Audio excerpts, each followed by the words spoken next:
Da Sociedade Psicanalítica de Porto Alegre, nós manifestamos nossa satisfação com a presença de todos que atenderam esse convite para a atividade inaugural do nosso calendário científico de 2019. E também nós temos a satisfação de reabrir esse auditório, que recentemente passou por uma remodelação, que foi dedicadamente e eficientemente coordenada pela nossa diretora administrativa, Kátia Mello, que conseguimos completar em fevereiro essa reforma. Tivemos assim alguns itens de manutenção e a modernização de alguns equipamentos para trazer um maior conforto para nossas atividades. Como parte do conjunto de ações da SPPA, da Sociedade Psicanalítica, para a difusão da psicanálise no âmbito da comunidade e da cultura, a atividade inaugural do calendário científico tem se constituído em um espaço privilegiado para o diálogo entre a psicanálise e as mais diversas áreas do conhecimento, no qual temos priorizado a abordagem de questões prementes da contemporaneidade. Esta escolha está em sintonia com o entendimento da teoria psicanalítica a respeito do papel que a realidade ocupa, tanto na estruturação da mente humana, quanto no encontro do psiquismo com os estímulos de toda a ordem que recebemos no convívio com essa realidade. E a realidade, hoje, mais do que nunca, significa algo muito além do ambiente imediatamente ao nosso redor. Com o advento da evolução tecnológica e da globalização concomitante, estamos em contato permanente e em tempo real com fatos de todas as latitudes. E esse fenômeno, se por um lado pode contribuir para a ampliação do nosso conhecimento, por outro demanda um esforço intenso para compreendermos o mundo e para estarmos em condições de lidar com essa realidade ampliada e, de alguma forma, atuar sobre ela. Cabe salientar que, embora a conexão com o mundo que nos cerca é parte importante do desenvolvimento do ser humano, precisamos estar atentos para que a realidade não nos inunde a ponto de ocupar o espaço da fantasia. Pois, como afirma o psicanalista argentino Norberto Maruco, abre aspas, o tesouro mais valioso e menos tangível que o ser humano pode possuir é o prazer de suas fantasias transformado no horizonte de sua criatividade, ou seja, o mais autêntico passaporte para sair da condição esmagadora da realidade. Fecha aspas. Nesse contexto, é com muita satisfação que recebemos a ajuda do professor José Miguel Wisnik, professor sênior e livre docente em literatura brasileira da Universidade de São Paulo, que nos apresentará a conferência Lugares da Ficção na Subjetividade Contemporânea. O tema de sua conferência, professor Wisnik, nos leva a pensar na potencialidade da criação ficcional como esse espaço de ilusão capaz de proporcionar recursos para a compreensão e transformação da realidade. Seja muito bem-vindo. E antes de passar a palavra para a Maria Cristina Vasconcelos, diretora científica da Sociedade Psicanalítica de Porto Alegre, eu gostaria de fazer alguns agradecimentos. Eu gostaria de agradecer a todos os componentes da comissão científica da nossa sociedade, que é coordenada pela Maria Cristina Vasconcelos, por todo o cuidado e dedicação que tiveram para elaborar, pensar e organizar essa atividade inaugural. Agradecemos também a todos os integrantes da Comissão de Divulgação e Relações com a Comunidade, coordenada pela colega Kátia Wagner Radke, diretora de Divulgação e Relação com a Comunidade, pela dedicação e trabalho intenso de divulgar esse evento, que o resultado pode ser visto nesse auditório lotado e mais os outros dois espaços que nós tivemos que abrir para abarcar o público. E agradecemos também ao nosso time de funcionários que, como de hábito, colaboraram de forma eficiente para a realização dessa atividade. Tenho certeza que nós teremos uma noite muito agradável e muito proveitosa. Muito obrigado.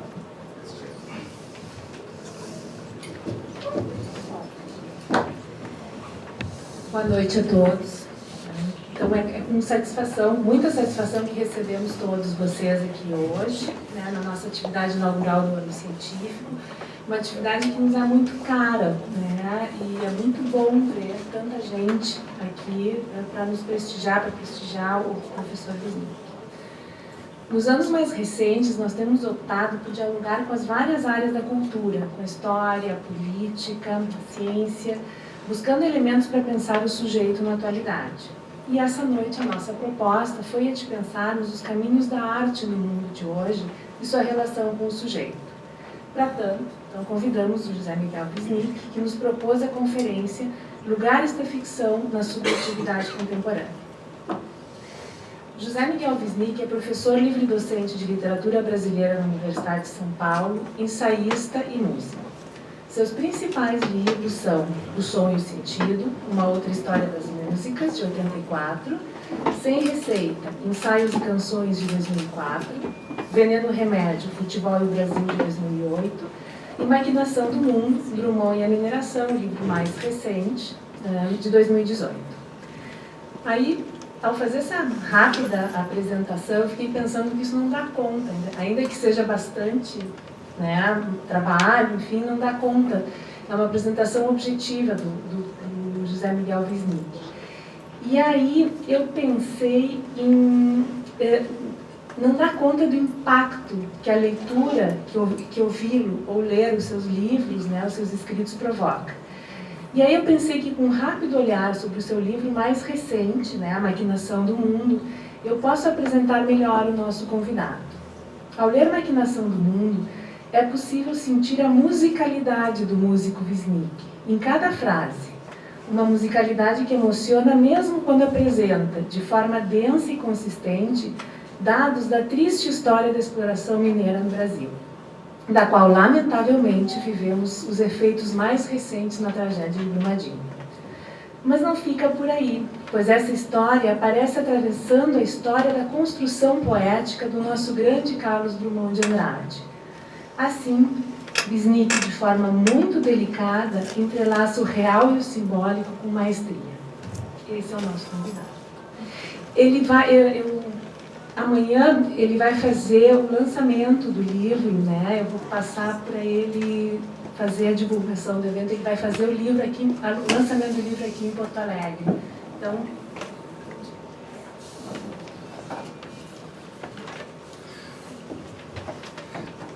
muito obrigado por esse convite. Eu tenho assim um apreço muito especial por situações de diálogo entre áreas, entre campos diferentes, e a teoria literária e a psicanálise têm uma atração recíproca, que é aquela que nos motiva aqui e que está ligada ao tema que eu propus e que senti era um assunto com o qual eu vinha me, vamos dizer, envolvendo, debatendo, e acho que ele corresponde a esse desejo de diálogo que é proposto nessa abertura de trabalhos aqui da sociedade. Esse convite também me propiciou a possibilidade de lançar o livro em Porto Alegre, e isso por um convite da Universidade Federal do Rio Grande do Sul, no Centro Cultural da URGS, que amanhã às 19 horas, então haverá o lançamento lá. Nessa ocasião haverá uma fala, uma conversa sobre o livro especificamente, né? Bom, mas dito isso, vamos ao nosso assunto aqui, que pelo qual estou ansioso para começar. Vocês vão ver também por quê, porque ele acho que envolve, afinal, literatura e psicanálise. Não que eu queira tratar vamos dizer, de uma aproximação técnica, teórica do tema, mas levantar situações em que essa conversa se faz naturalmente. Eu poderia dizer que esse tema eu poderia corrigir um pouco, dizendo que não são lugares da ficção na subjetividade contemporânea, mas vai sem dizer que são alguns lugares da ficção nas subjetividades contemporâneas, ou seja, não há uma pretensão de esgotamento desse assunto, longe disto, e também temos que contemplar o caráter plural dessa questão e necessariamente incompleto, mas não é isso que não seria tratar exaustivamente do tema, o interesse da questão, mas disparar alguns insights que a gente possa ter sobre relações com a ficção que nós vivemos e às vezes cotidianamente. Seria mais cômodo também se o tema fosse lugares da subjetividade na ficção contemporânea, porque aí estaríamos considerando que a subjetividade está contida dentro de livros do gênero ficção. Tudo estaria muito mais, vamos dizer, demarcado. E não é o caso aqui, porque acho que estamos mais querendo mapear alguns nós que se dão entre a ficção e a realidade e a ficção. Então, pensando a ficção como uma zona de fricção galopante entre o imaginário e a realidade, como um sintoma contemporâneo, que talvez seja o fato de que há uma ficção descontrolada, solta, que nós podemos dizer que hoje a realidade com a que nós convivemos atualmente, ela forma uma espécie de novela da vida real permanente, que parece às vezes ficção ruim, ou então ficção dos roteiristas mais impensáveis que a gente possa imaginar, né? E ao mesmo tempo, portanto, ou seja, a realidade parece ficção, ou muito boa, ou muito ruim, de tão inverossímil pelo modo como tudo se toca, e ao mesmo tempo a ficção se miscui na realidade através de formas ficcionais que se tornaram correntes, como as chamadas fake news, que são, na verdade, formas pelas quais a ficção passou a demandar a realidade, na verdade, a tomar para si a realidade de modo tal que a gente viva uma situação contemporânea em que muitas vezes se diz, ou se chamou isso de pós-verdade, mas que seria, na verdade, uma espécie de embate real em que a ficção se tornou uma arma fundamental a ser principalmente atirada contra os outros. Então, nós temos um quadro que nos mobiliza, né? Eu vou começar, então, falando da ficção propriamente dita, ficção literária, naquilo que ela estaria no seu lugar de maior plenitude, né? O que define vamos dizer, as situações ficcionais enquanto processo criativo. E depois disso pensar em outras situações, as ficções em série, né? As séries ficcionais se tornaram também um fenômeno contemporâneo, os factóides ou fake news, por sua vez, a chamada autoficção, o ativismo identitário e sua relação com a ficção, todos são lugares. Não sei se será possível atravessar tudo isso, mas são esses os pontos que nos mobilizam. Então, primeiro, a ficção, eu gostaria de começar de uma coisa que parece mínima, mas porque está contida quase numa sílaba, mas que é crucial para a passagem à ficção. Há um grande crítico francês, Roland Barthes, que escreveu na altura do começo dos anos 60, na abertura do seu livro Ensaios Críticos, que o destino da ficção se decide na palavra eu. A palavra eu é uma palavra híbrida, porque, do ponto de vista linguístico, ele partia de um pouco de uma constatação linguística para uma observação de ordem literária. Mas dizer, a palavra eu, ela designa aquele enunciante que diz eu. Então, se eu disser eu sou eu, mas se você disser eu é você. A mesma palavra, o mesmo signo muda de referente conforme quem o enuncia. Portanto, esse é um signo que está em permanente mobilidade e que supõe sempre que o eu depende desse tu, porque não existe um eu se não for para um outro, que por sua vez é eu também. Não é? Então, eles são reciprocamente dependentes. Esse traço que a linguística chama de esses signos particulares, que têm essa propriedade de mudarem de referência conforme a situação em que são enunciados, eles são chamados deíticos. Né? A deixis é o processo pelo qual uma palavra muda de sentido a cada momento. A palavra aqui e a palavra agora são deíticos. Ontem, amanhã, são deíticos. Hoje é um deítico.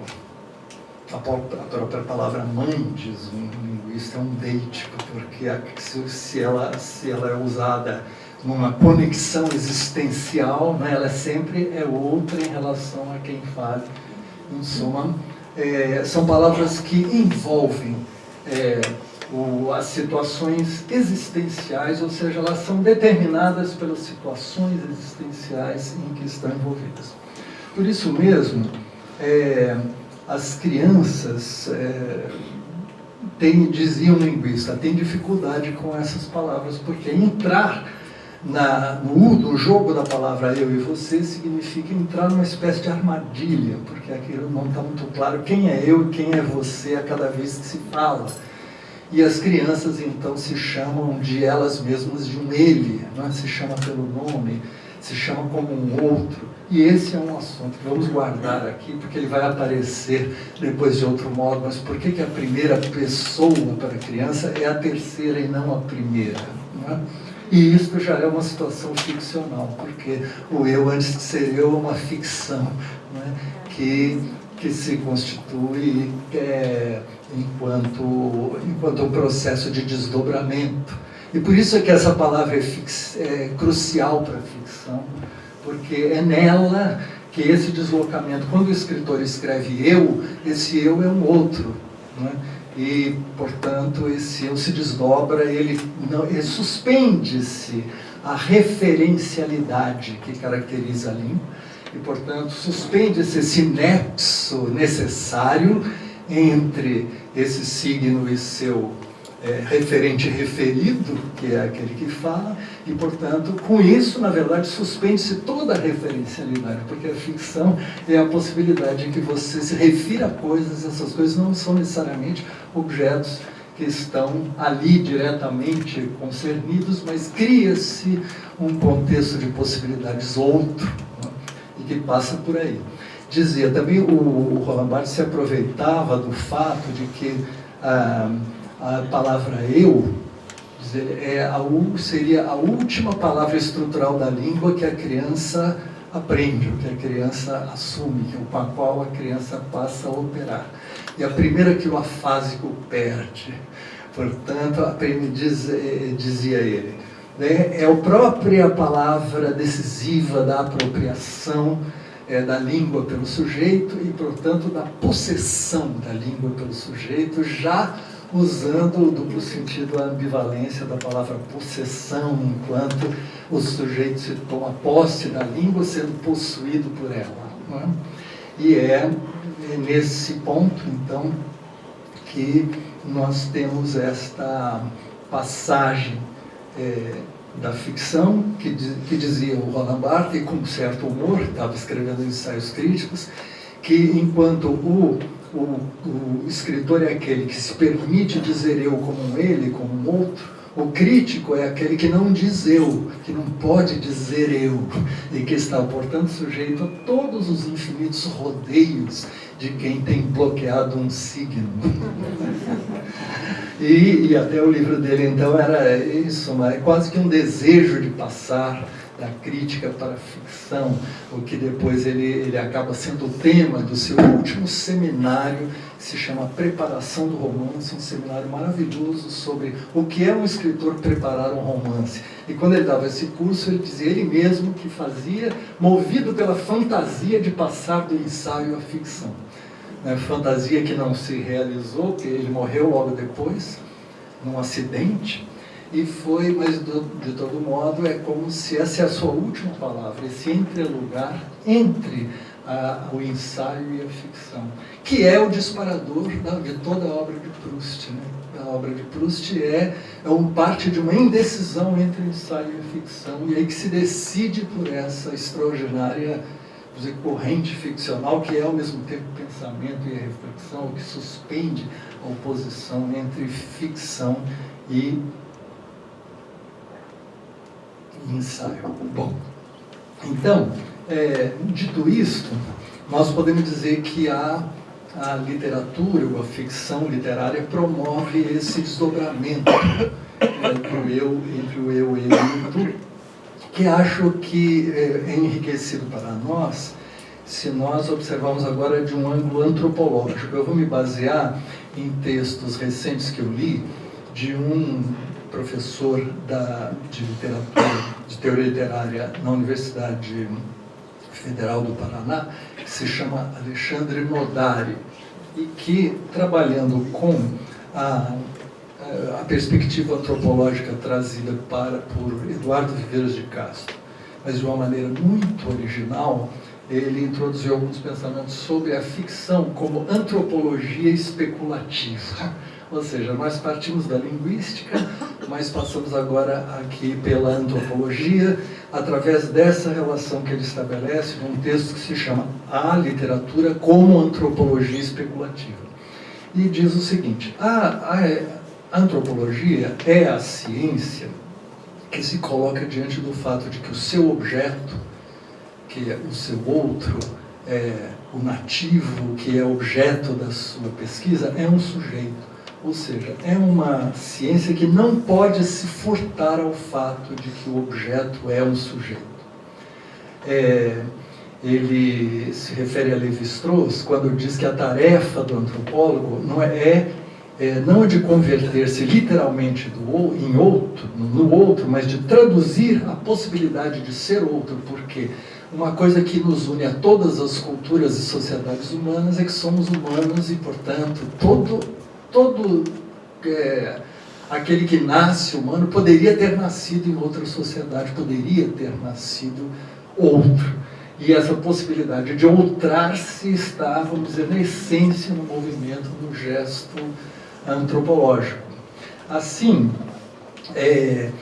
nós podemos ver que é o mesmo tema, quer dizer, de certo modo, da linguística, que retorna aqui colocado em termos de uma outra questão, que é a que o antropólogo, dizia Lévi-Strauss, ele não vai propriamente se transformar literalmente no outro, mas ele vai, através da antropologia, viver virtualmente a possibilidade de se colocar na posição do outro, e, portanto, desse modo, ser outro, e sendo outro, se ver a si mesmo como outro. E esta posição, que está, portanto, na base da antropologia, ela é fundamentalmente a da ficção, segundo o Nodari, quando ele diz que um autor literário se obliqua em narrador, em personagens heterônimos, em que ele é um outro perante outros, né? Por sua vez, o leitor se obliqua. A palavra que ele usa é obliquação, como sendo esse movimento fundamental da ficção.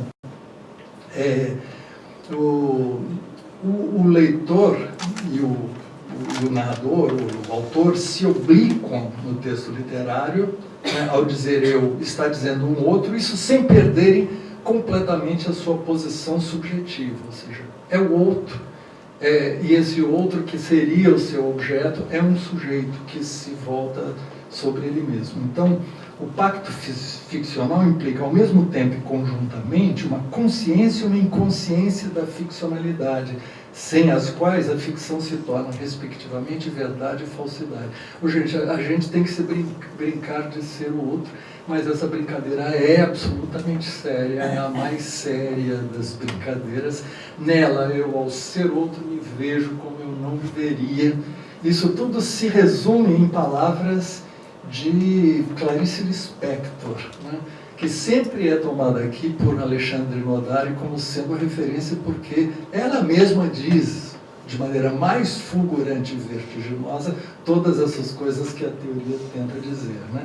Para Clarice diz, ela diz ao eu e ao outro. Até aí é fácil, ao eu e ao outro.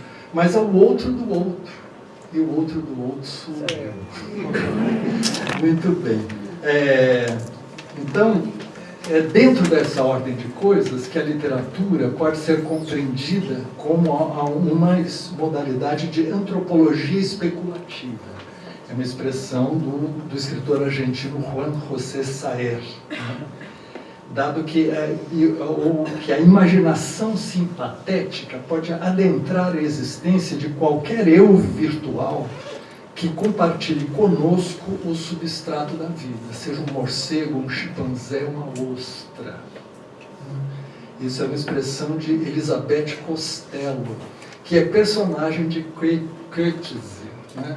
Ou seja, o personagem que diz que ela mesma teoriza esta questão, que é essa capacidade do escritor entrar, vamos dizer, na dimensão, a ficção entrar na dimensão, nos meandros de tudo que é o vivente, né? E dado que a ficção não examina a realidade, mas a existência, ou seja, não se atendo aos fatos, mas se abrindo ao campo das possibilidades humanas. Isso é o que diz Milan Kundera, né?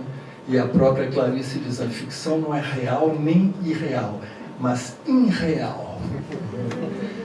Bom, muito bem. Os escritos de Clarice Lispector dão uma abundante exemplificação disso que nós estamos falando. Eu lembraria aqui, a título de um exemplo emblemático, o conto A Quinta História, do livro A Legião Estrangeira. É um pequeno conto sobre uma mulher dona de casa que tem problemas de baratas em casa. Começa queixando de baratas. Uma amiga, uma senhora, ela não diz amiga, uma senhora deu-lhe uma receita perfeita para matar baratas. Misturar uma quantidade de farinha com gesso e açúcar.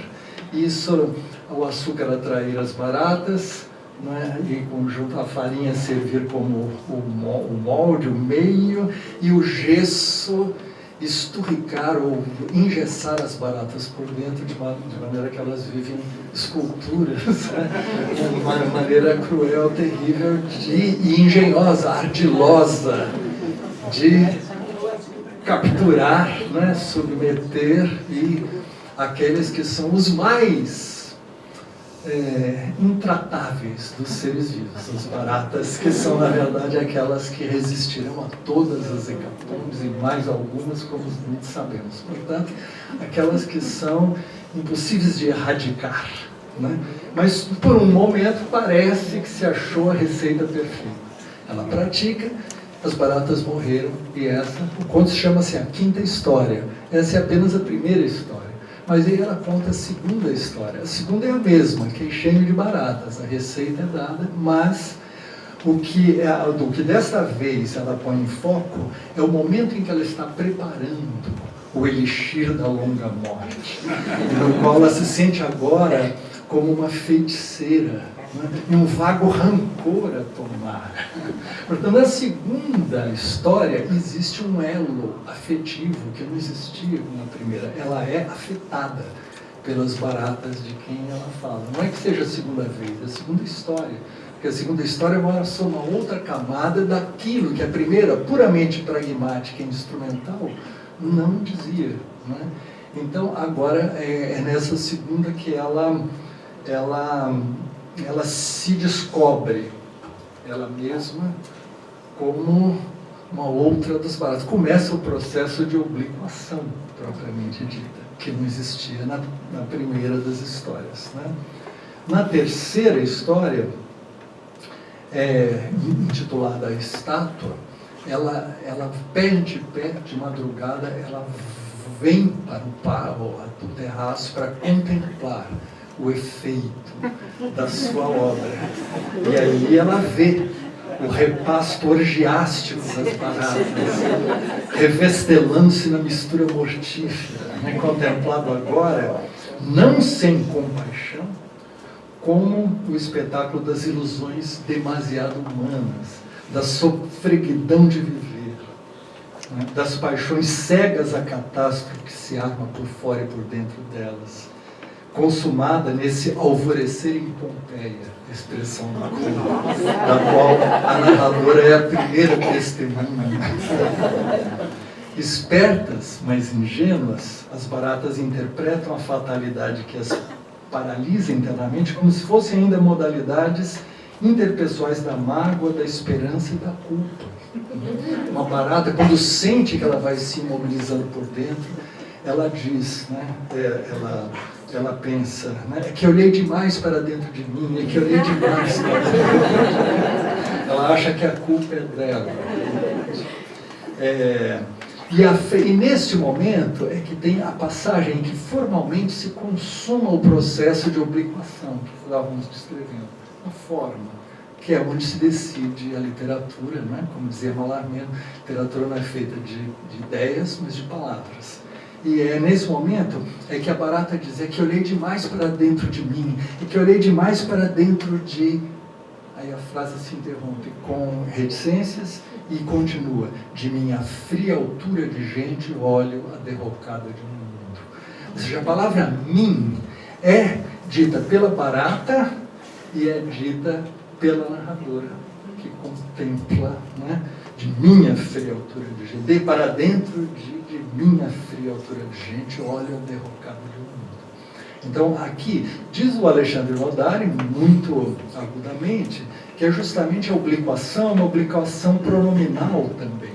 Porque o eu é eu, enquanto como se ele tivesse, vamos dizer, uma autonomia, uma independência, mas o eu perante o outro é um pronome reflexivo que é um mim, não é? E o tu é um ti, é um gaúcho isto. E na verdade, a coisa é que nessa obliquação é também pronominal e é ali que se dá essa abismação do eu no outro, refletindo sobre um duplo eu, a mulher e a barata, que é um mim. E é aqui que se completa esse círculo sem fechá-lo. Porque já que a história continua, na quarta história, erradicadas as baratas, elas voltam no outro dia pelo cano e vão subindo outra vez. E a pergunta agora da narradora é se ela vai virar, na verdade, uma escrava das baratas, repetindo a cada noite o mesmo rito.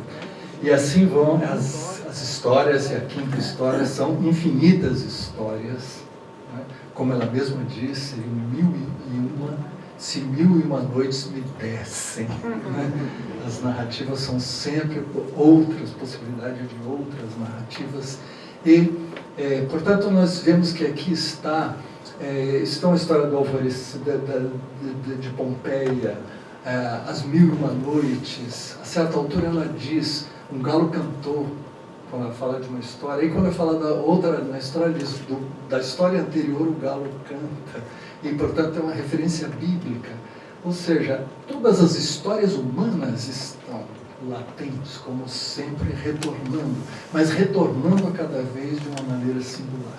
E isto, portanto, é o domínio do que nós estamos colocando aqui na nossa primeira aproximação ao tema, como sendo a ficção em sua plenitude, quer dizer, enquanto obliquação que se dá pela literatura e que se dá como antropologia especulativa.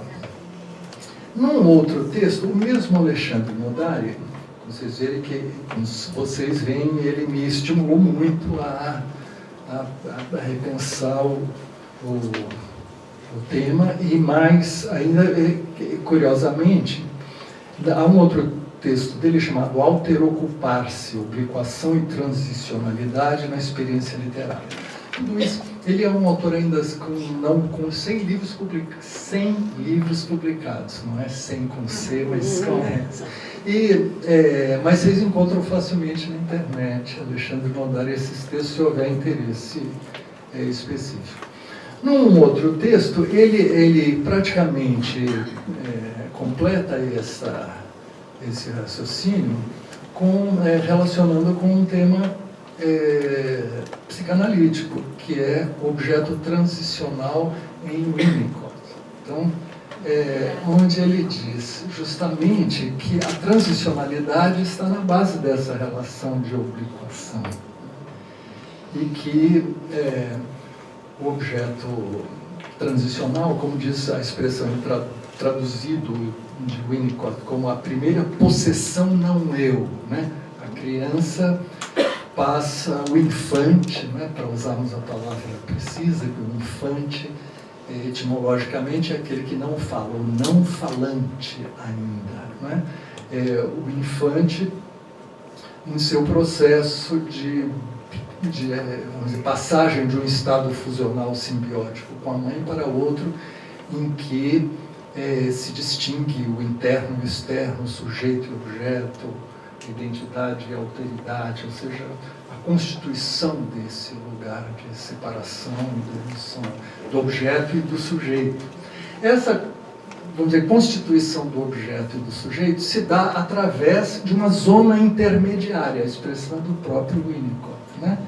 Em que o objeto e os fenômenos transicionais se caracterizam por esse estatuto paradoxal, porque o objeto transicional, quer dizer, aquele travesseirinho, aquele cobertorzinho, aquele pedaço de pano, aquele ursinho, ao qual a criança está inteiramente apegada, né? Esse objeto diz Winnicott, ele é o seio da mãe. O fato dele não ser o seio ou a mãe, embora real, é tão importante quanto o fato de representar o seio ou a mãe. Ele é e não é, não é? Porque justamente é isso que a ficção permite, esse desdobramento pelo qual esse objeto é uma primeira emergência de um sujeito, mas é um objeto, né? É a mãe, mas é a criança, e em suma, é esse entrelugar. Esse entrelugar, nós podemos dizer que é como alguns teóricos da literatura, e no caso o Nodari pega para si e leva às suas consequências o fato de estar em uma analogia com o personagem de ficção. O próprio Winnicott sempre diz que aí está a base de um tipo de relação que estará depois na arte, nas religiões, etc. Ou seja, de algum modo são objetos transicionais que estão ainda em jogo, mesmo depois de constituídos, né? Os limites entre sujeito e objeto, etc. Mas a questão aqui é desse lugar paradoxal da transicionalidade, que é o lugar paradoxal da ficção, porque na ficção a gente acredita inteiramente no que está lendo, que a gente está lendo e a gente se identifica com o personagem, a gente embarca na história. Não teria graça nenhuma se isso não acontecesse. Mas a gente, ao mesmo tempo, é capaz de saber que aquilo é uma ficção e que aquilo não é a realidade, que não é uma confusão entre uma coisa e outra, embora se dê uma curiosíssima e fascinante suspensão de crença e suspensão de descrença, né? Então, é uma relação intersubjetiva, né? Porque envolve um eu e um outro, ao mesmo tempo que um dentro e um fora, num entre-sujeito equívoco, que é esse objeto, que é uma espécie de terceira pessoa, né? Nós podemos dizer melhor uma terceira margem da pessoa.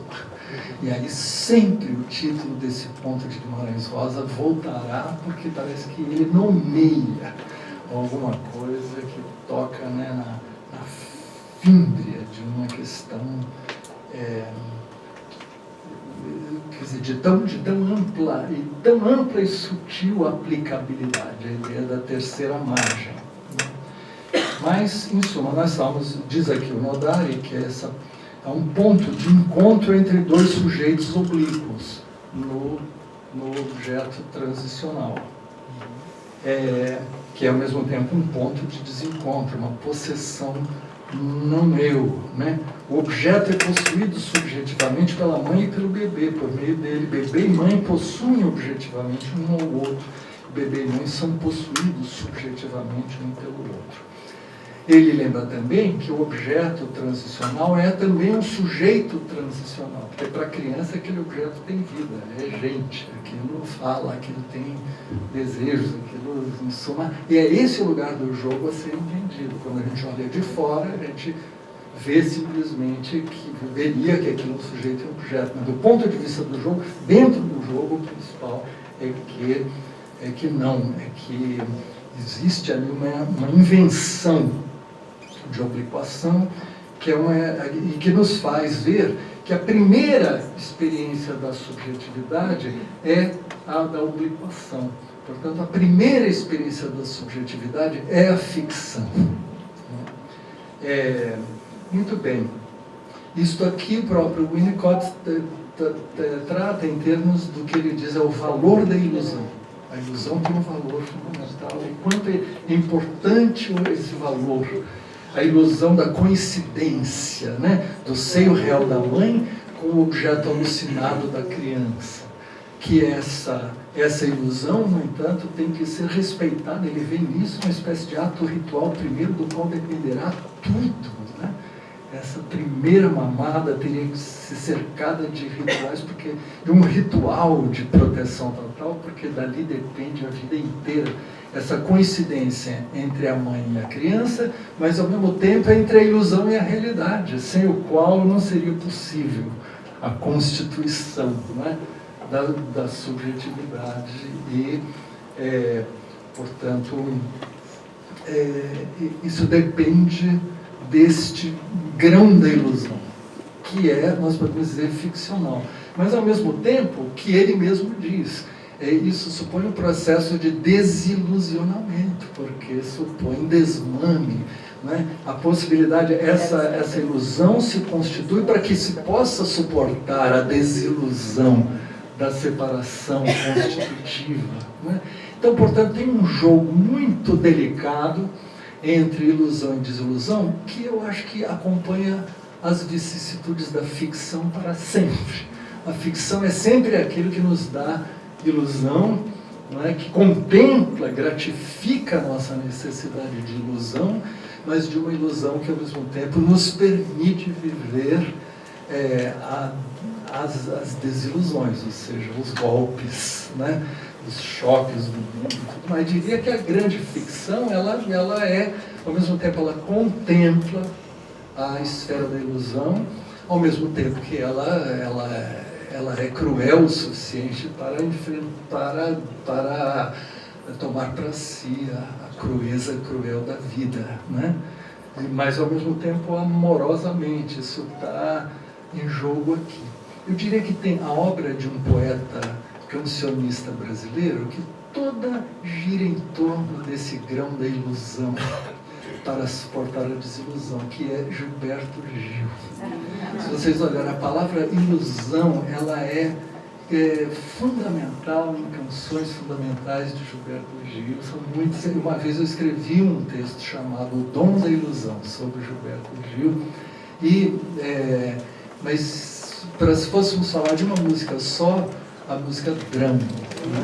Drama. O verdadeiro amor o drão. O amor é... Desculpe. Não, isso é lá adiante, mas tu começa.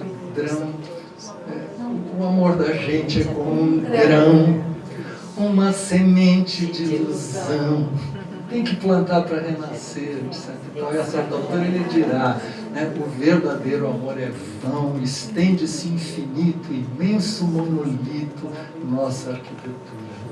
Ele está suspenso nessa levitação da ilusão e, em suma, as desilusões são tratadas com esse grão da ilusão, etc. Em suma, a poesia contempla ou acolhe esta questão que, no entanto, ela está formulada aí, né? Nesse ponto delicado aí da constituição do sujeito. Aqui eu só gostaria de lembrar, eu sempre li com interesse o texto de Lacan chamado A Etapa do Espelho e a Formação do Eu, que tem uma ligação forte com isso, porque ali se diz o infante não sabe que ele é ele, e que só a existência de um outro, de uma imagem que lhe vem de fora, é que lhe permite, não é, constituir, quer dizer, uma projeção, e a formação do eu só se dá porque, primeiro, a criança, o infante é nenhum, é um feixe de impulsos desconexos, onde se misturam prazeres e dores e angústias, né? De uma maneira sem uma autorreferência, que é da imagem do outro, que ele não sabe que é dele, que virá a possibilidade. Primeiro ele é nenhum, para depois ele ser dois, e finalmente ser um.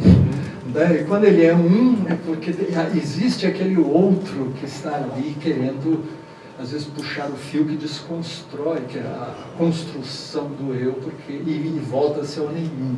Né?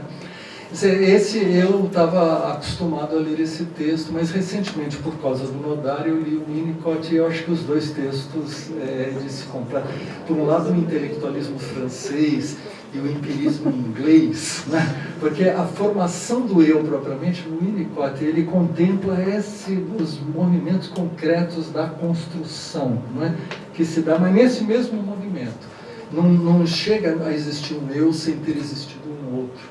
E, portanto, tem ter existido essa projeção. Tudo isto está dito melhor do que em nenhum lugar no conto O Espelho, Esboço de uma Teoria da Alma, de Machado de Assis.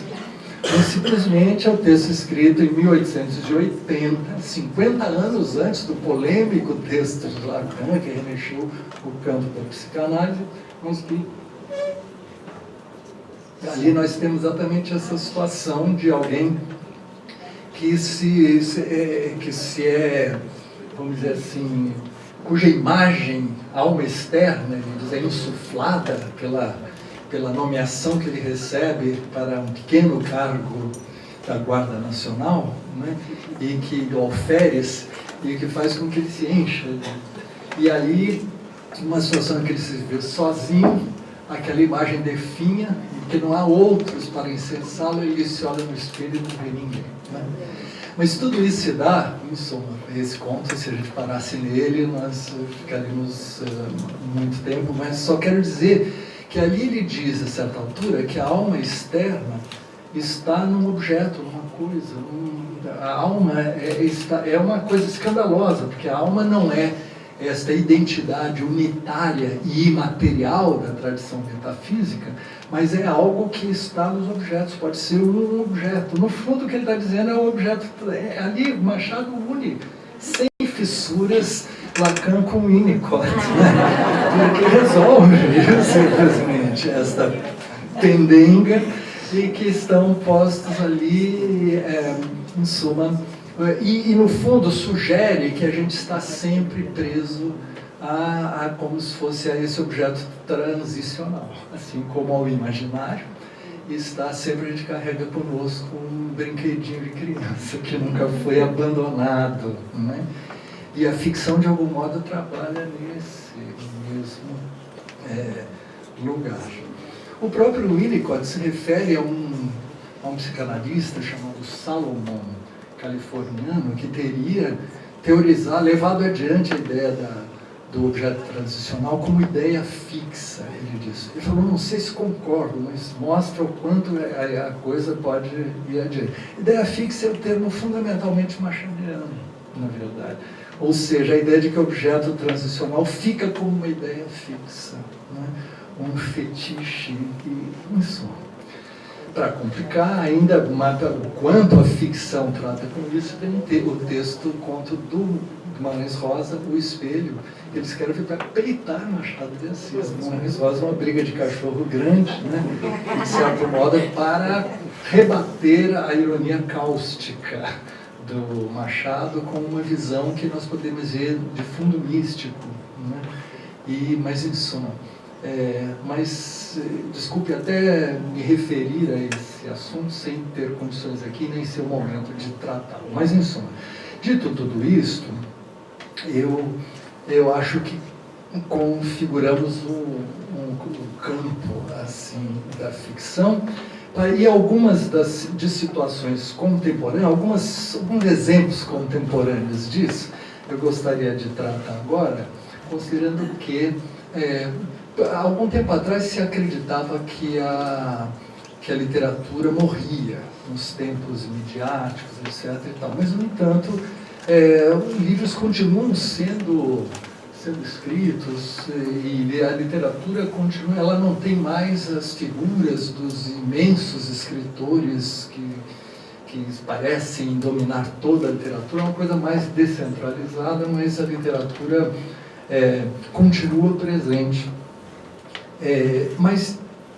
Além disso, ela se multiplica em formas que, além do cinema, televisão, etc. e tal, eu queria lembrar ou me referir ao fenômeno das séries, a ficção em série, né? Que é uma ficção, é uma situação recente que está ligada ao fato de que grande parte de nós despende horas e horas e horas e horas para séries, primeira temporada, segunda temporada, terceira temporada, quarta temporada. A gente não quer que aquilo acabe, ou seja, a gente cria uma dependência.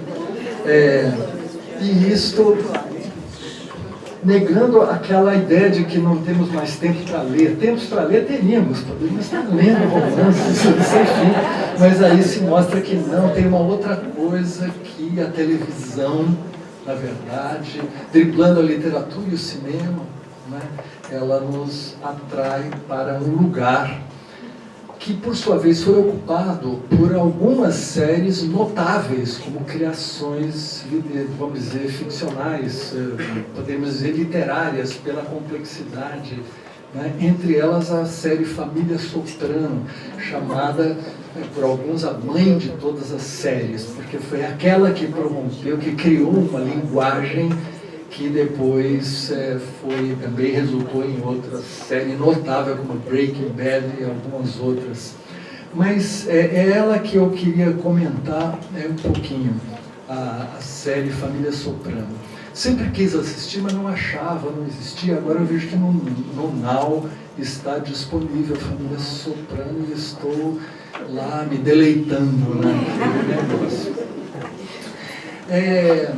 Ela trata de um gênero desgastado, que é a máfia. Máfia é um assunto do cinema, né?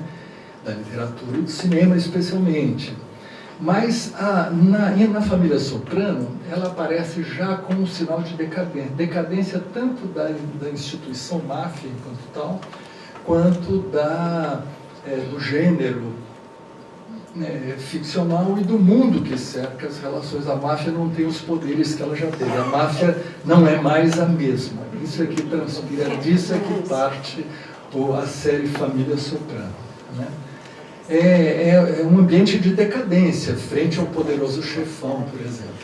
Os mafiosos da Família Soprano, às vezes assistem. O Tony Soprano, o capo lá, reúne amigos para assistir o Poderoso Chefão. Um dos mafiosos dele imita passagens do Al Pacino, ou seja, há uma consciência dentro da série de que aquilo tem uma grande referência e que eles não são mais aquela referência que eles ainda assim imitam ou gozam e tal. O sobrinho do protagonista, que é esse Tony Soprano, que se chama Christopher, ele ambiciona, com recursos toscos, escrever um roteiro para Hollywood de máfia, ou seja, o pequeno mafioso, ele quer mudar o rumo da própria vida, e ele traduz isso em termos de roteiro de ficção, porque ele explica para um outro mafioso, que mal entende o que ele está falando, que a vida dele não tem um arco como dos personagens de roteiro, porque existe uma linguagem de roteiro de cinema, que o personagem tem que ter um arco, uma preparação, ele atinge seu auge,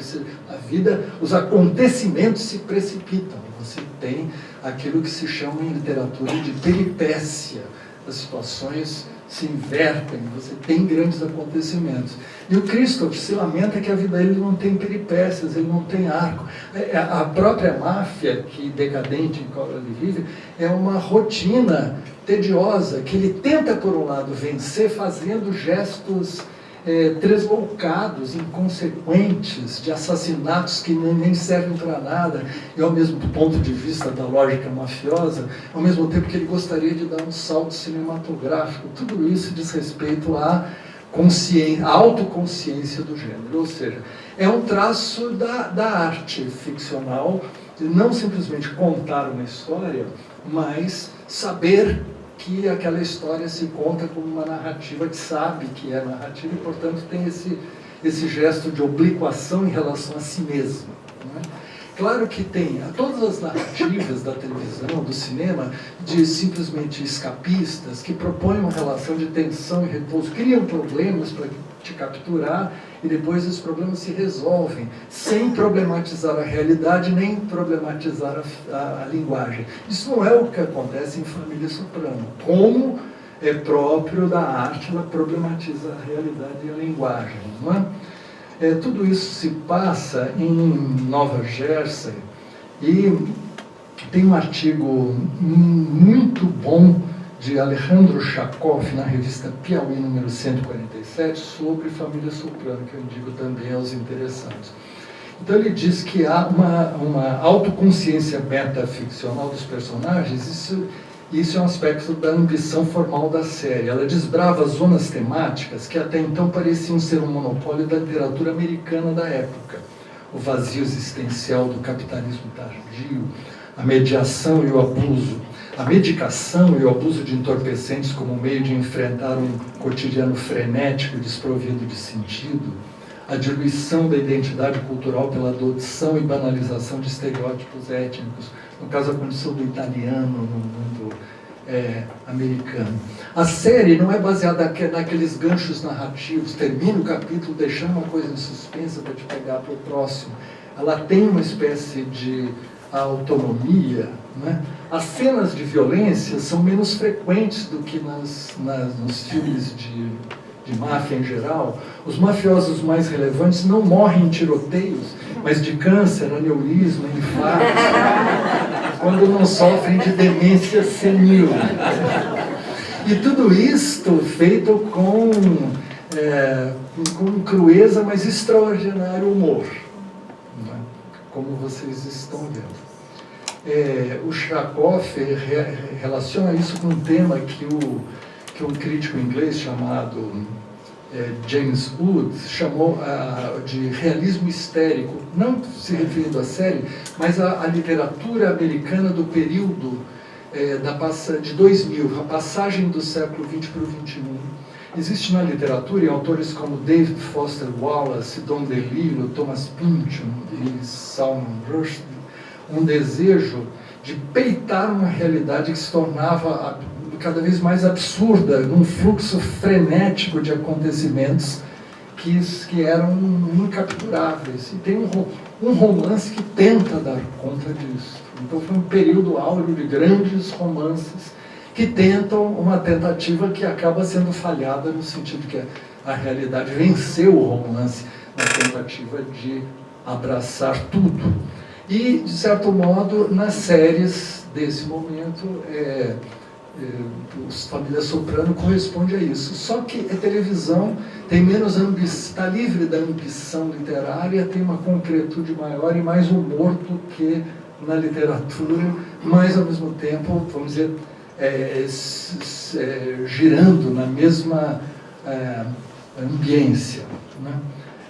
Mas estou dizendo tudo isso aqui omitindo o que mais interessa e o que mais interessa a nossa conversa aqui, que é toda essa discrepância entre a máfia que nós conhecemos e a máfia de Família Soprano converge para o fato de que o Tony Soprano tem problemas que ele, por indicação de um amigo vizinho, ele vai tratar com uma psiquiatra. Na verdade, ele entra em análise.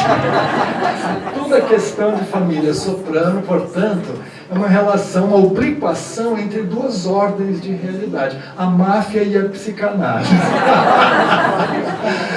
A rigor, ali chama de psiquiatra, ela receita Prozac e tal, mas na verdade são sessões em que ela vai tocando nas feridas e nas questões. E as sessões, há um paralelo contínuo entre a vida do mafioso e a frequentação permanente das sessões. É o mais fascinante das ficções que tratam de um processo, vamos dizer, terapêutico, clínico, analítico. E ele, de fato, entra em análise, o mafioso. Porque ele tem que se deparar com a mãe, né? A mãe que diz o Chakov, que chama-se Lívia Soprano, talvez a mais terrível mãe castradora da ficção televisiva contemporânea. Com certeza, pode ser uma personagem incrível. E a questão que se coloca no processo, né, da análise é: como pode um capo da máfia reconhecer o ódio que tem pela mama? Ódio que ele transfere para a terapeuta, né?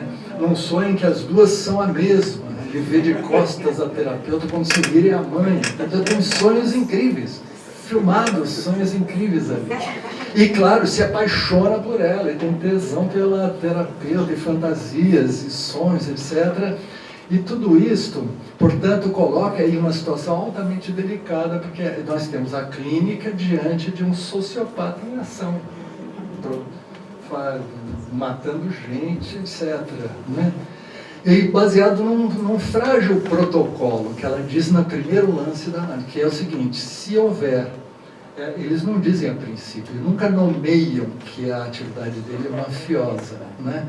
Mas desde o começo isso está em jogo, e ela diz que se houver qualquer referência a uma morte, assassinato, ela tem por obrigação protocolar, jurídica, levar às autoridades desse negócio. Então ela avisa a ele que isso nunca pode ser anunciado, vamos dizer, literalmente, a ponto de isso ter essa consequência. Então toda essa relação se dá nesse frágil limite, né?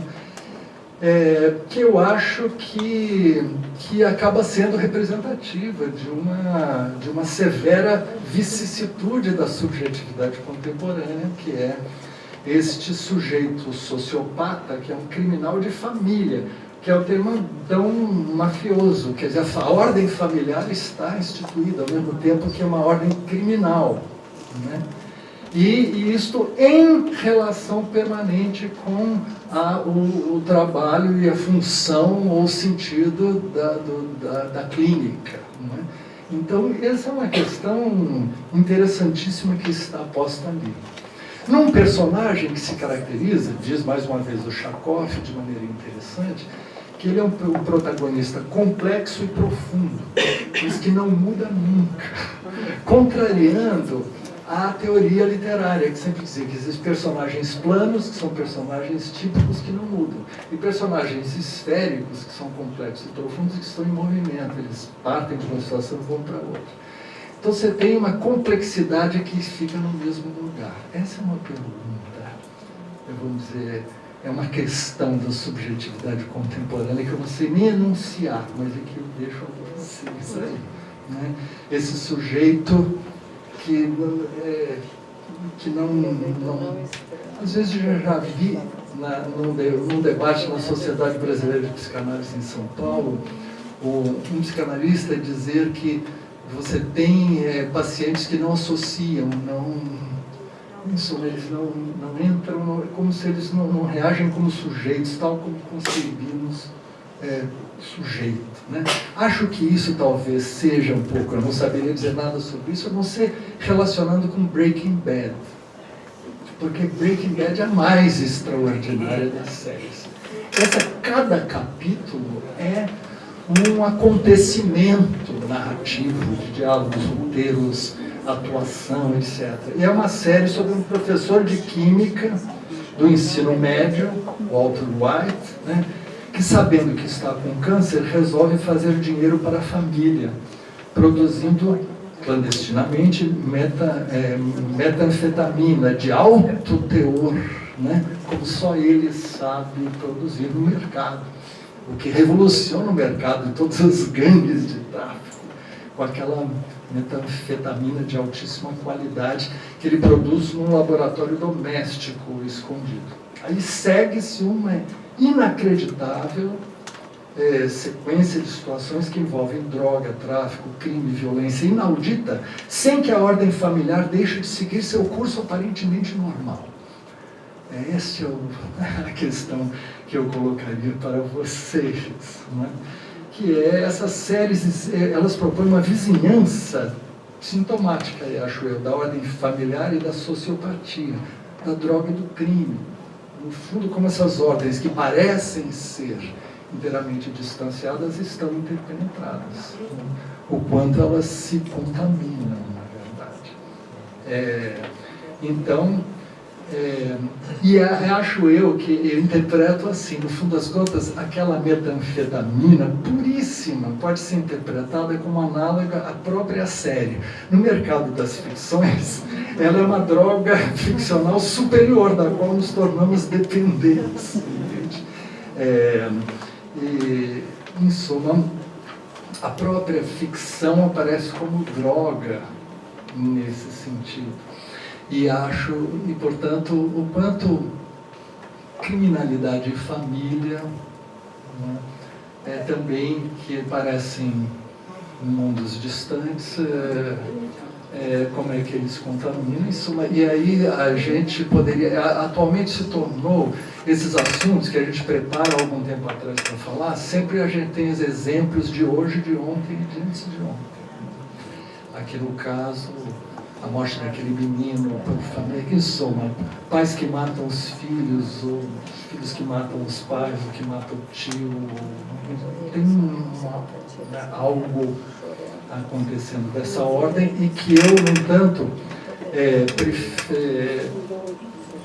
posto isto, eu ainda temos tempo para isso, eu remetaria a outra instância sintomática, que é não da ficção, mas do factoide, do ficção enquanto factoide, ou dos fake news, né, que se tornaram um elemento presente da vida contemporânea. O fato de você tem narrativas, especialmente que circulam pelas redes digitais e que se multiplicam, e que, segundo as pesquisas, são mais virulentas, portanto, mais contagiantes, se forem falsas.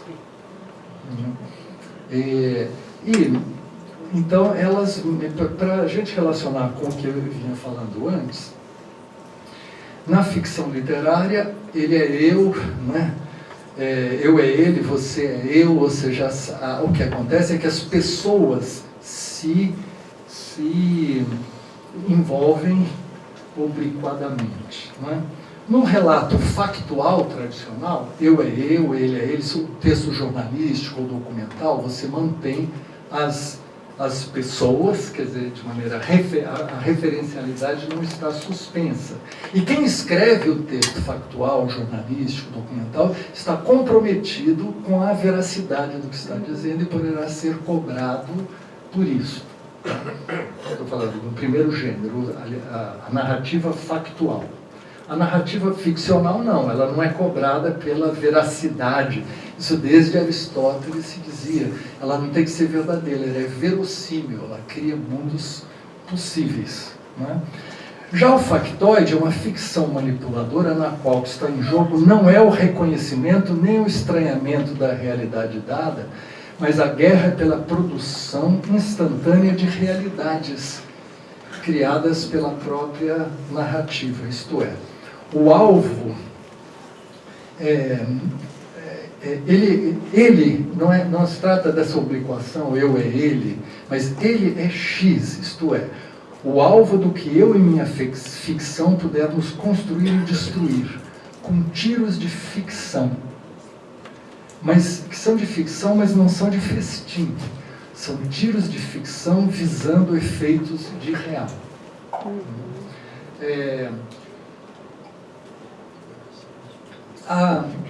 A fake news se aproveita daquilo que a ficção faz, que é suspender a referencialidade. Né? Mas, portanto, a arbitrariedade que a ficção se permite suspender a referencialidade, mas não como antropologia especulativa, mas como especulação sobre a realidade. Especulação até no sentido financeiro dessa palavra, ou seja, você especula sobre o real jogando versões que atingem alvos, e isto está ligado, não, quer dizer, não é simplesmente um ato isolado deste ou daquele, são sistemas de apropriação das redes que atuam nessa direção, usando isso como arma política, fundamentalmente.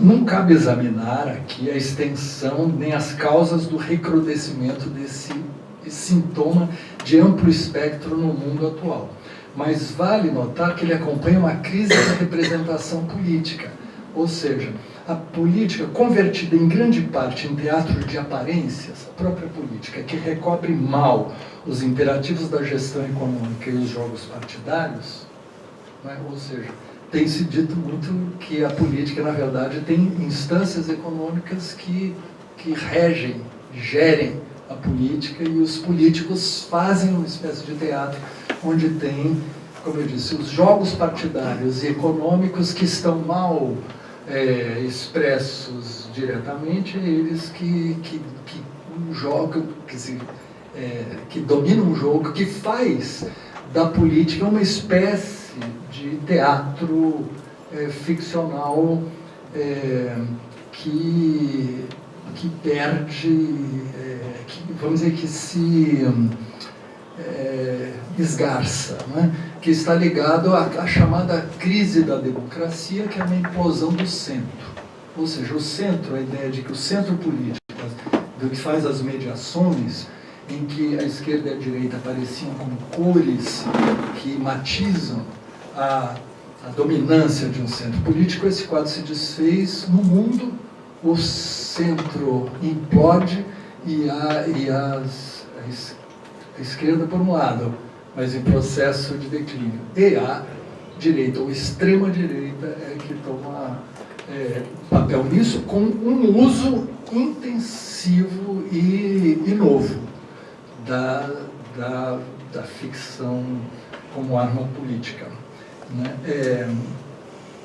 Então, isso aqui faz com que tenha uma espécie de uma corrosão da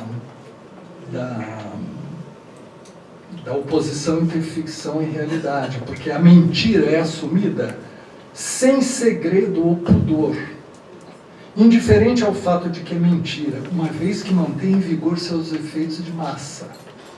Isso é diferente daquilo que chamavam de ideologia, que é uma representação totalizante da realidade a serviço de interesses e comprometida ainda com um semblante de verossimilhança. Mas aqui se trata de ataque direto às representações da realidade com o uso de recursos digitais e da manipulação dos algoritmos, guiado no limite por exércitos de agentes de comunicação e hackers, com alvos localizados e objetivos estratégicos menos conceituais do que estatísticos. O factoide age menos sobre corações e mentes do que sobre nervos e impulsos. E não importa que soe ou que soe para este ou aqueles, desde que atinja os alvos. Então, visa esses, vamos dizer, elementos reativos, eu diria que manipulando fantasias paranoicas, que são todas despertadas. Os monstros paranoicos são alucinados e despertados em massa. Nesse sentido, ela é uma inversão da lógica ficcional da obligação que tínhamos dito, porque ela trata-se de barrar o acesso ao outro, né? E de deixar-se ocupar pelo outro, mas de acusar o outro de ocupar o seu lugar.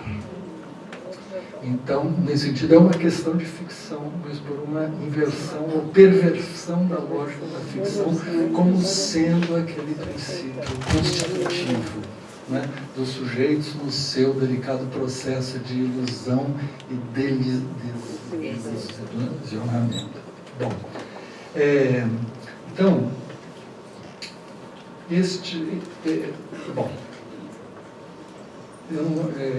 este fenômeno das fake news, ele não por acaso, ele é contemporâneo da chamada autoficção, que é um gênero literário que consiste no embaralhamento das relações do fato e da ficção. Quer dizer, são os textos de autoficção, o escritor escreve usando o seu próprio nome e misturando com a ficção. Então você não sabe se ele está inventando ou se ele está, vamos dizer, documentando.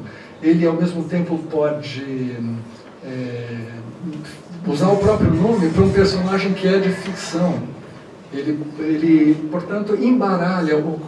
Nós temos aqui uma espécie de reversão. Se a fake news é uma inversão da lógica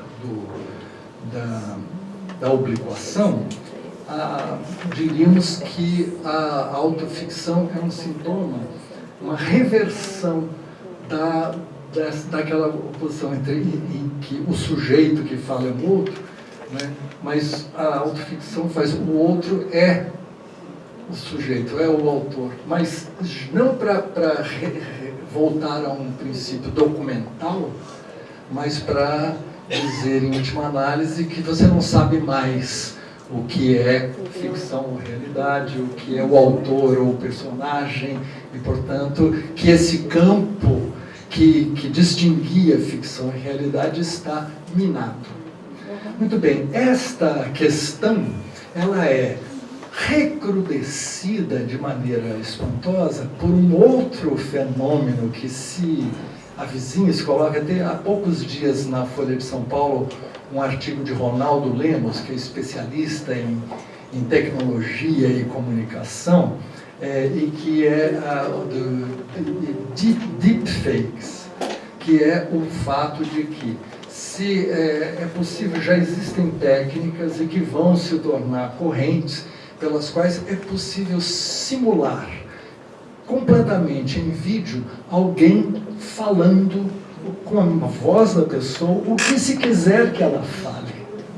Ou seja, é possível fazer qualquer pessoa fazendo o que se queira.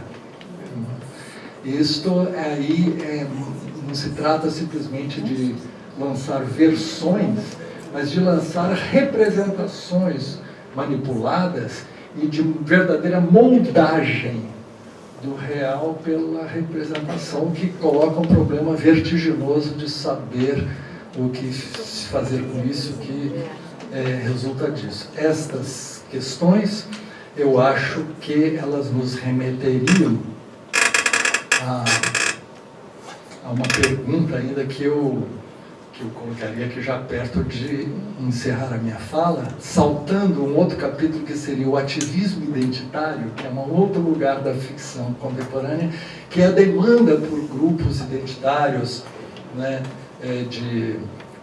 raciais ou de gênero e de orientação sexual, que exigem da ficção que ela corresponda a certas prerrogativas daquilo que representa. E, portanto, significa uma demanda de fixação da ficção segundo princípios que diz respeito à sua representatividade.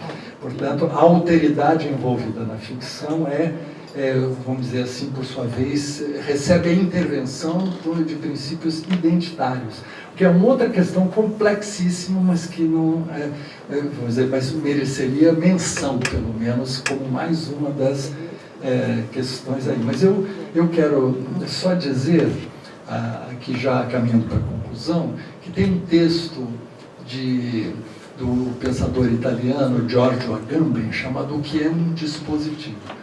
Nesse texto, ele retoma um conceito de Michel Foucault e amplia a ideia de dispositivo. Né?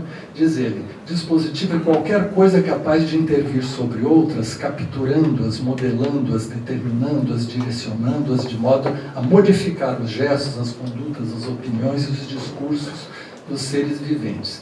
Em suma, dispositivo é tudo que exerce poder, de menor a maior escala, Palavras, máquinas, fábricas, escolas, leis, imagens, armas, roupas, religiões, carros, bebidas, drogas, arte, prisões, iPhone, silicone, dinheiro, sexo, a mídia.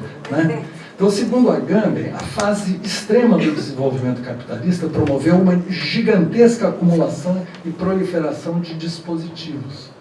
Não há instante que não estejamos sendo modelados ou modelando, contaminados ou contaminando, controlados ou controlando algum dispositivo, além de interpelados a brincar de consumir dispositivos gigangas.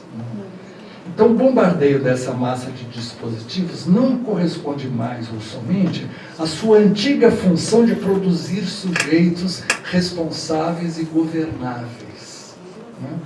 Coisa que fazia a escola, a educação, as instituições, sujeitos responsáveis e governáveis. Em meio ao fogo cruzado, o ser vivente passa por processos de subjetivação e processos de dessubjetivação que parecem tornar-se reciprocamente indiferentes, né? E que não dão lugar à recomposição de um novo sujeito, senão de maneira espectral. Ou seja, vivendo sob o bombardeio dos dispositivos, se subjetivam e dessubjetivam ao mesmo tempo.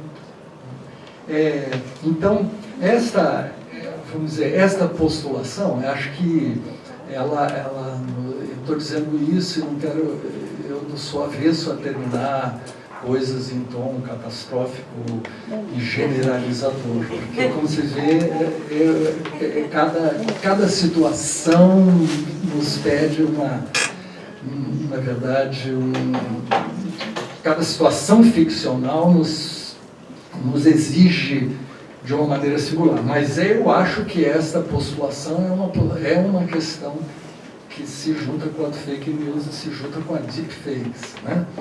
E aqui eu quero dizer o seguinte: alguns fatos recentes são da ordem de uma espécie de confirmação disso que nós estamos vivendo. Uma espécie de subjetividade contemporânea seria marcada pela dessubjetivação. Sempre me parece intrigante, por exemplo, um avião que desapareceu da Germanwings tempos atrás, e as únicos sinais que as pistas apontam para o fato de que o copiloto aproveitou-se da ausência do piloto na cabine, se fechou dentro dela, a cabine era blindada contra terroristas, só que ele é ao avesso do terrorista, o copiloto terrorista, que então se suicida levando o avião com todo mundo para se chocar contra os Alpes.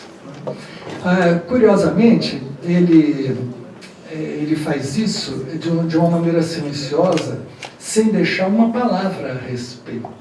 A verdade é difícil de aceitar que esse enigma não encontra resposta e nos obriga a formular de outra maneira as perguntas, né? É como se não houvesse sujeito. A pergunta é: quem é esse sujeito que estava levando o avião e que levou o avião a coisa? Esse sujeito é esse não sujeito, esse sujeito dessubjetivado, esse sujeito que não tinha razão nenhuma para subjetivar a sua morte, a morte de todos os outros, decolando para uma espécie de carreira solo em que ele carrega consigo todos, né, todos nós, na verdade, nesse hiperdispositivo que é o avião, que paira acima de todos os dispositivos, ali na navalha, no fio de navalha da morte, né? Agora,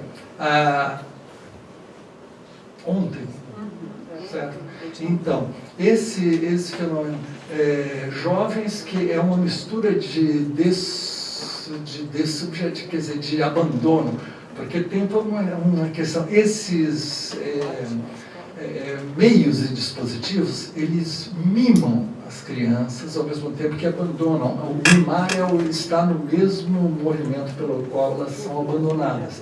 Então, um assassino junto com o seu outro, uma dupla que ataca essa escola em Suzano, que tem uma história de abandono, de bullying, mas ao mesmo tempo ligada à internet, à busca de dispositivos de morte, que são extravagantes, porque ao mesmo tempo armas de fogo, armas brancas, machadinha, bestas medievais, tudo uma coisa de um imaginário totalmente enlouquecido, no sentido de que é uma colagem de fragmentos imitando Columbine, porque, na verdade, a referência é uma referência da mídia, ela mesma se replicando assim. Não sujeito se perguntar, mas quem são esses sujeitos? Né? Às vezes poderá aparecer na televisão um psicólogo tentando dar uma explicação psicológica, mas a questão é que a pergunta tem que ser mudada, porque está nesse lugar do sujeito dessubjetivado, né? E que nos faz, portanto, perguntar sobre esse choque entre viventes e os dispositivos, choque cru, direto, sem a constituição do sujeito. E nessa hora eu me lembro de Winnicott dizendo o que é a primeira mamada, né? E aquele cuidado que cerca tudo isso, e aquele negócio, e o quanto nós vivemos o avesso disso tudo. Né? Nesse quadro que nós diríamos, porque estamos no dia 14 de março, o esfaqueador de Bolsonaro, pelo que diz todas as indagações policiais, quer dizer, a investigação policial diz que é um terrorista solitário, digo terrorista só para usar a mesma palavra que estamos dizendo, quer dizer, um sujeito solitário que se lançou a um gesto que tende ao psicótico pelos laudos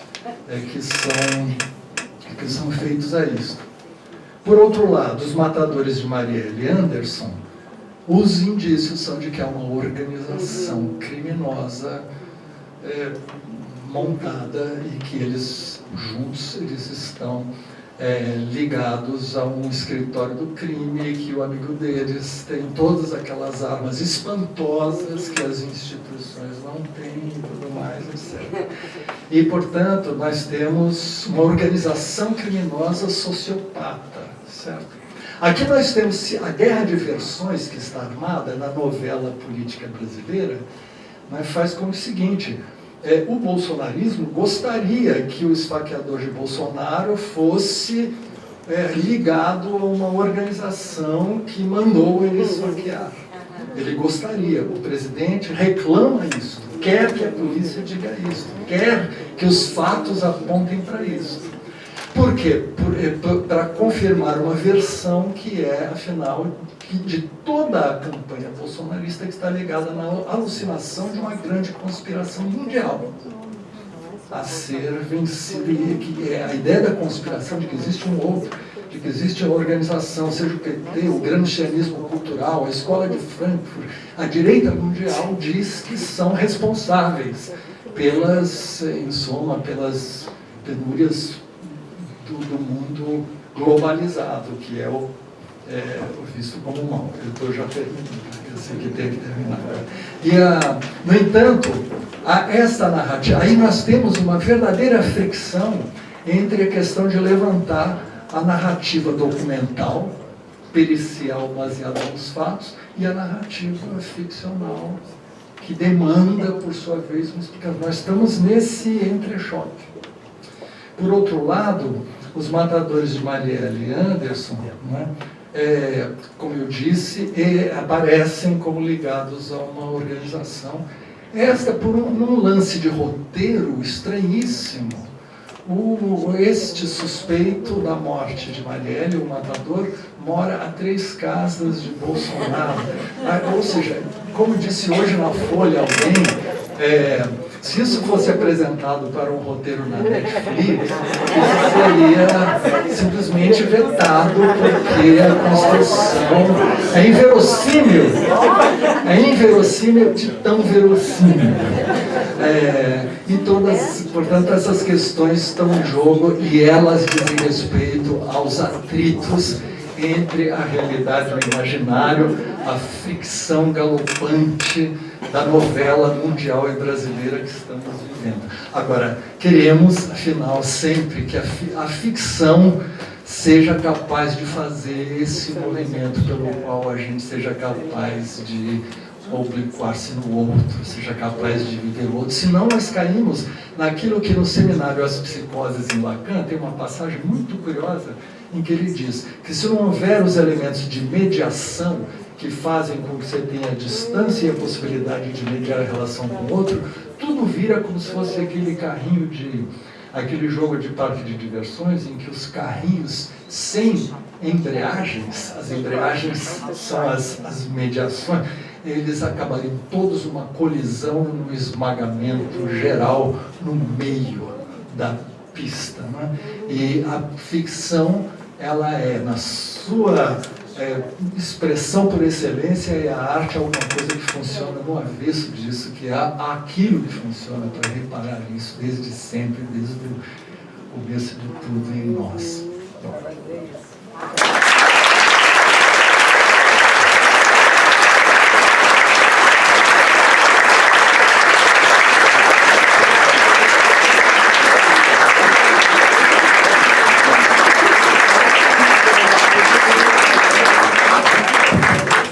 Bem, professor Luiz, só me resta, em nome da nossa sociedade, em nome da nossa sociedade, de agradecer por essa brilhante conferência.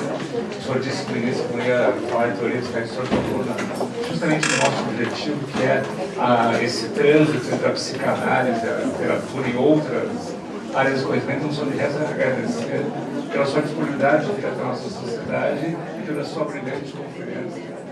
Muito obrigado. Eu que agradeço.